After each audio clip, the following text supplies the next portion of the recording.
Hello and welcome to something that is always highly questionable. Dan Le Batard, Sarah Spain. What do you like on the show today, Sarah? NBA bad boy Kevin Durant. Yes, dale papi.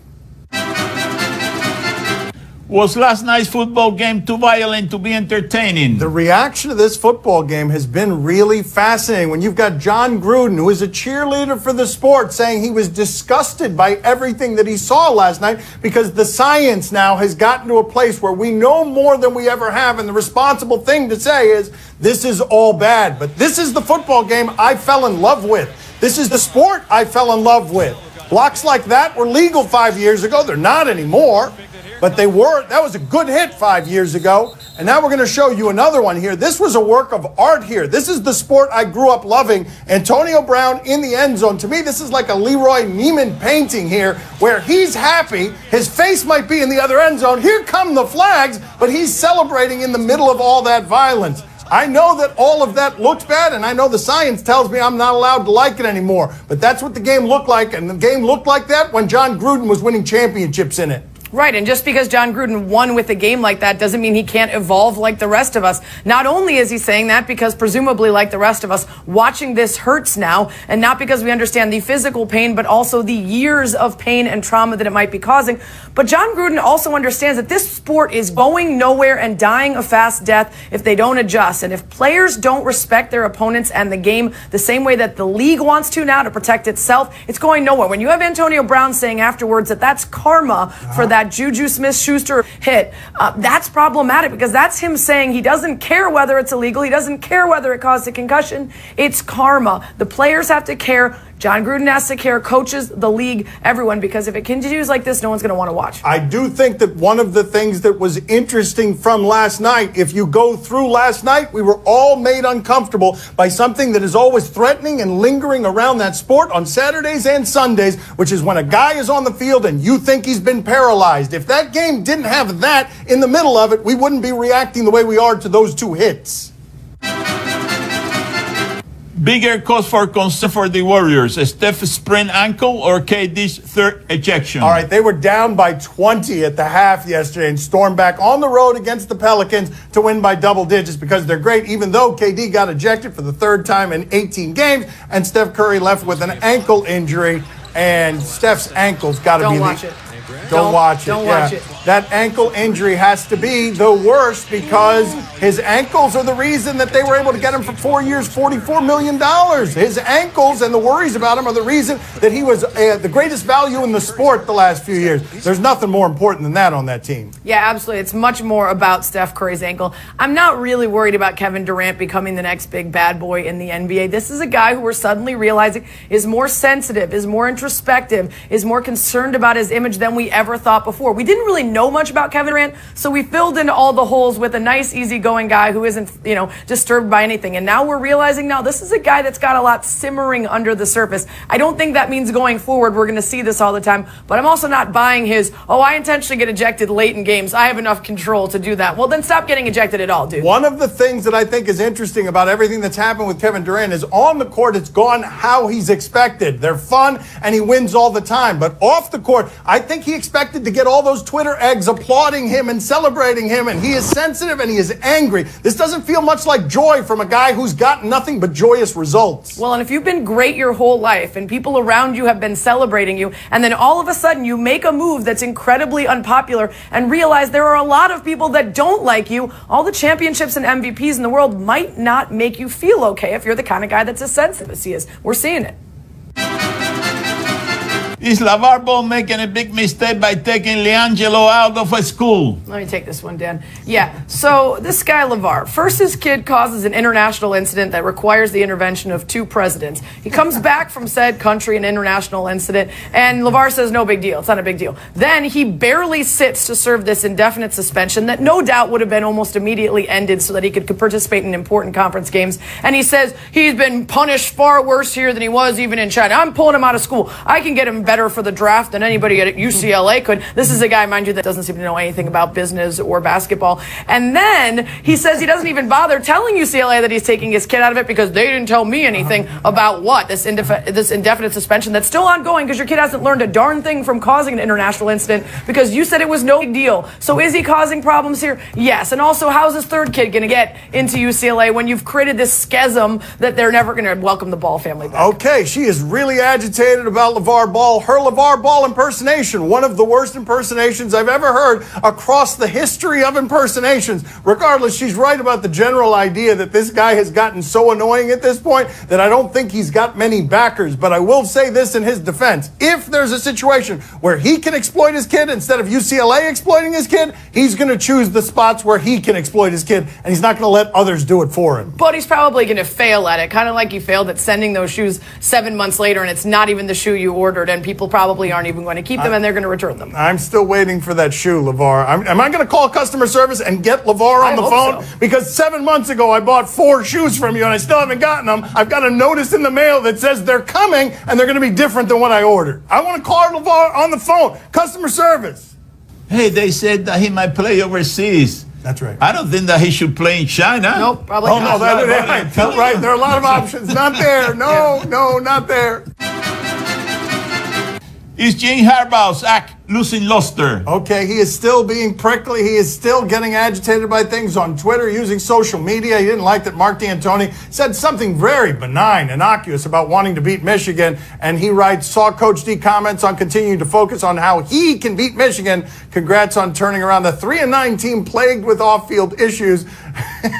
That's the shade right there. Good for us to have him back. And I would say that Jim Harbaugh at this point doesn't have the credentials in college football that Mark D'Antoni does. And so when he's coming after this guy, he's doing it as the 4th or 5th best team in a conference that's not that strong. And so he loses a good deal of his credibility and luster on that front. Right, but you have to go after Michigan State if you can't go after Ohio State, right? Because yes. No fight there. I still am on board with Harbaugh shaking things up because he's getting a better recruiting class every year. I think we will be able to next year really officially grade how he's doing in that position. In the meantime, he just wants to cause havoc. He wants to recruit differently, coach differently, do social media differently. And so far, it's been still in a way that isn't classless, that isn't too insulting. He's taking little jabs, but he isn't crossing the line. So I'm okay with it now.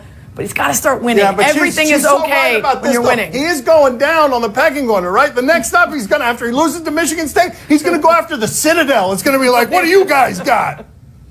Are you kidding me? He's playing in the Outback Bowl, you know? That's my favorite bowl. You know, they got all kind of stuff in there. They got spare ribs, you know, they got corn, they got filet mignon, they got hamburgers, you know, it's a hell of a bowl. The other one is the Holiday Bowl. Who the hell cares about the Holiday Bowl, you know? The Outback Bowl, that's the one I love. Because it's got food. Yeah. Coming up next on Highly Questionable. Do you have a good Adrian Peterson is ridiculously strong story? If you shake hands with him, it's pretty absurd. But people tell.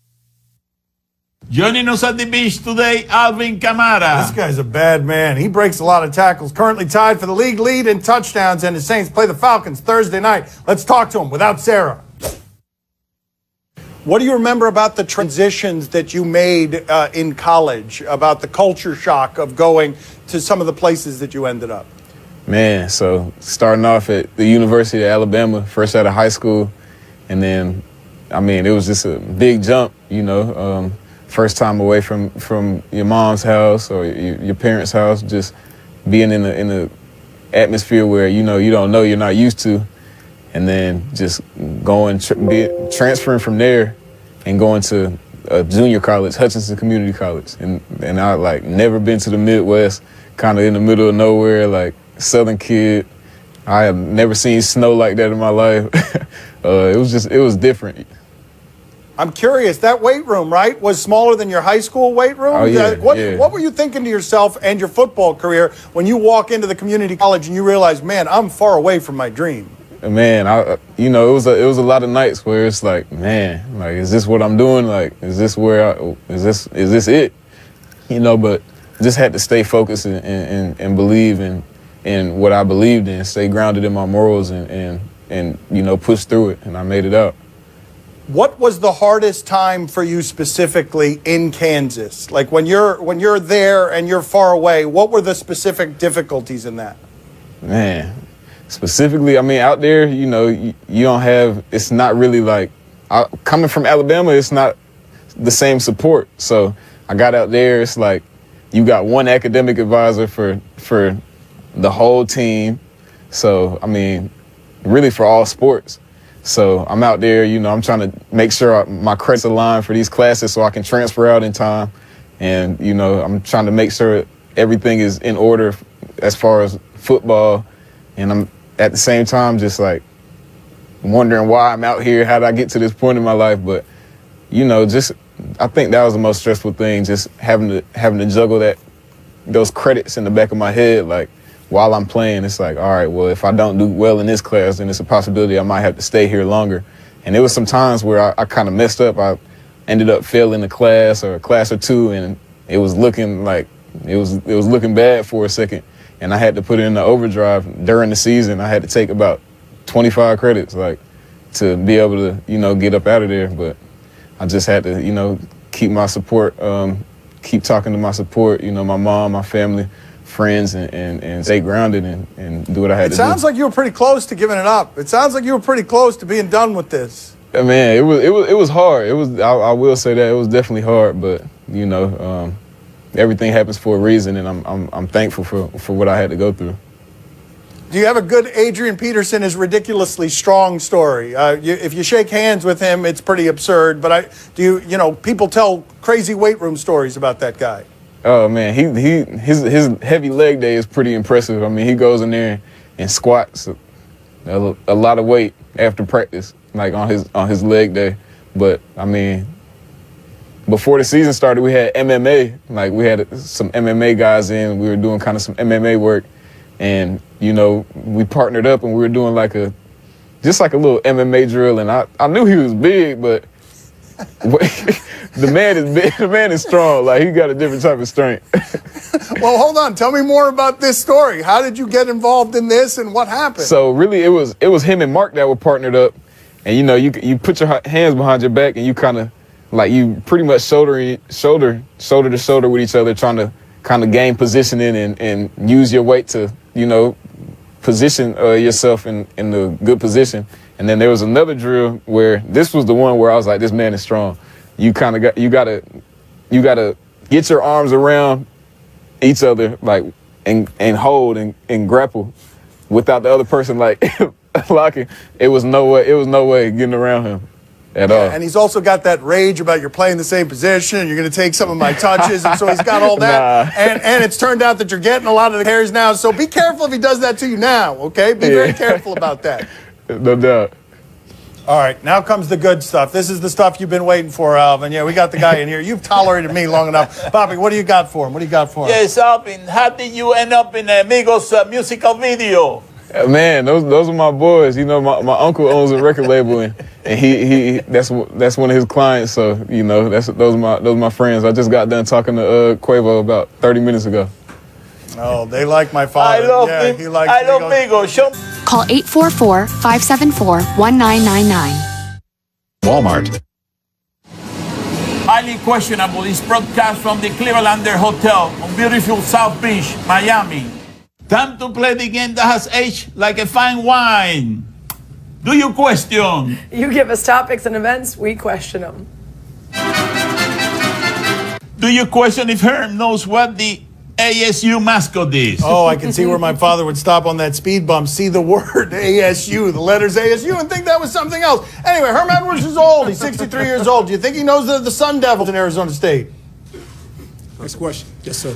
Holt Rubino, Devil's Digest. Devil's Digest, huh? Yes, sir. Where you located, my man? Right here in Tempe. Okay, Devil's Digest. Okay. I'm Catholic now. I'm a Christian. Watch out, them devils. Just saying. Well, we're good, brother. You can see devils all over the place. I ain't taking it personal. Sarah, answer the question. Does he know that he just took a job with the Devils? Yes or no? I assumed he would, and now I have changed my mind. I believe no. I do not think he knew the name of the mascot of the school. He just signed on to coach. That's embarrassing. What the heck? I know what he's doing. He's just signing the dotted line, so he wants to get fired and get paid about 4 or 5. Yes. That's right. And then go back to TV with all that money. Opening Smart press guy. conference, Smart where's guy. the buyout? How do I Get start that Kevin insulting him off Sumlin the money. top? That's right. 60 days, Yeah. 10 million. Do I Bank hear account. pension? Make it happen. Pension. Do you question if this cheerleader is a warlock? We are your home for all Warlock sports. We have covered these Warlocks well over the years. Look at this video right here involving the Michigan State coach. You can see that he is clearly a Warlock. You can look at number 80 here from USC. Look, you don't think he's a Warlock right now, but what happens? Gone. Warlock. And then there's this guy for the Bills. Look at this move here. He goes sliding into the end zone, incompletion, and then whoop. I don't know how he did that thing where he did that. That's a Warlock. So you've got something in that kind of category. I don't believe you. Let me see it.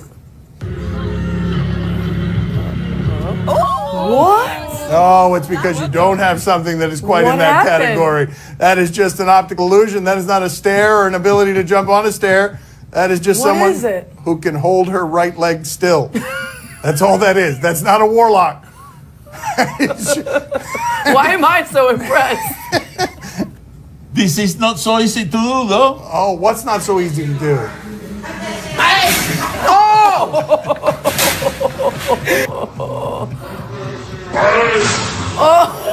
Yeah, it's not that easy to do. Who's impressed now, Dan? Warlock. It's a little harder than I thought. Warlock cheerleader. Time to play the game that has never lost to Dan in one-on-one ever. See? Or no? Have we played one-on-one at anything ever? I don't feel like we have. You tell us what's on television tonight. We'll tell you if we're intrigued. On NBA TV, Wizards and Blazers. No, thank you. The Wizards scored 69 points last night. That is a terrible output by them. Let's check in with Leonard Myers, or is it Myers-Leonard? And Jameer Nelson is still in the league. Jameer Nelson is still in the league. Into the lane, Napier. Drops it to Leonard, and he is... And it falls. The great and illustrious sideburns of Leonard Myers. Or Myers-Leonard. Handsome looking shot. It's the way they draw it up. Wow, he's white. Okay, Sarah, are you intrigued? No. Sounds like a know that. terrible I'm sorry, game. I'm just learning that. I did not know that he was a white person. Poppy, are you intrigued? Oh, see. I'm very intrigued. You know, I predicted last night that the Suns were going to win and that Kevin Booker was going to have a hell of a game. So, well, he came through for us and the Suns won. I'm predicting tonight that, the Wizards are going to score more than 69 points. Okay. How did Devin Booker do? What is Devin Booker? Who's Devin Booker? I like this Kevin guy. Kevin Booker sounds Kevin good. scored 46 last night and beat the Sixers. This Devin guy keeps losing. On Bravo, Stripped. Oh, this is an interesting premise here. They take everything in your life away from you. Everything. And then Presumably for 3 your weeks, clothes? everything. Stripped. Everything. Stripped. Yeah. And then they give you one item.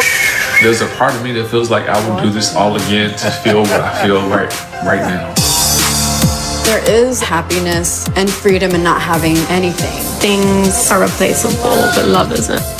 We haven't exactly gotten to the part yet where we'll look back on this and laugh. Oh, kill me. Oh, hey, solitary confinement. Would you like that for 3 weeks? No, thank you. Sarah, are you intrigued? Every time we do one of these, I hate more and more people. I hate all of those people. It was a dumb excuse to get people naked. I'm never watching that show. Also, did someone give away their dog? There was a dog in that clip. Someone gave away their... How many days passed before that was the one item thing that they wanted back? What day do you have to get to when you're going to be dancing around your house with a broom made of trees? Poppy, are you intrigued? Oh, see, I'm very intrigued. Are you kidding me? That type of show is my type of show. As long as I don't take away my toilet, I'll be okay. They can